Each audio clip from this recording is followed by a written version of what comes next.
இன்றைக்கி நம்ம தோட்டத்தில் ஒரு சில அறுவடை பண்ணணுமுங்க. ஃபஸ்ட்டு பீட்ரூட், கொய்யா, அது இல்லாமல் பப்பாளி பண்ணணும். அதை கவர் பண்ணல. ஸ்டேஜ்லேயே பொறிச்சோன்னா தான் ஆகும், இல்லைன்னா பயவுள்ள விடுறதே இல்லை.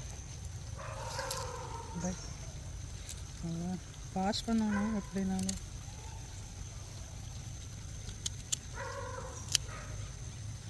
பீட்ரூட் மாதிரியே இருக்கா?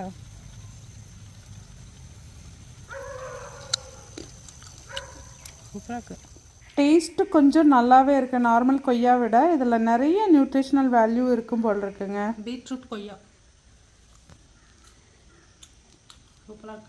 அது இல்லாமல் ஒரு சில காய்கள் எல்லாம் அறுவடை பண்ணணுமுங்க. வாழைப்பூ நம்மளோட தேவைக்கு கிடைச்சிட்ருக்குங்க. நம்மளோட ஆர்கானிக் ஃபார்ம்ங்கிறதுனால கொஞ்சம் பயம் இல்லாமல் யூஸ் பண்ணலாம். வெங்காயம் தாள் ஃபுல்லும் மயில் கொத்தி எடுத்துருச்சு. அது விட்டால் வீணாயிரும்னு அதையும் எடுத்தாச்சுங்க. கொஞ்சம் நாளும் நான் சமையலுக்கு எப்படியாவது யூஸ் பண்ணிடுவேங்க.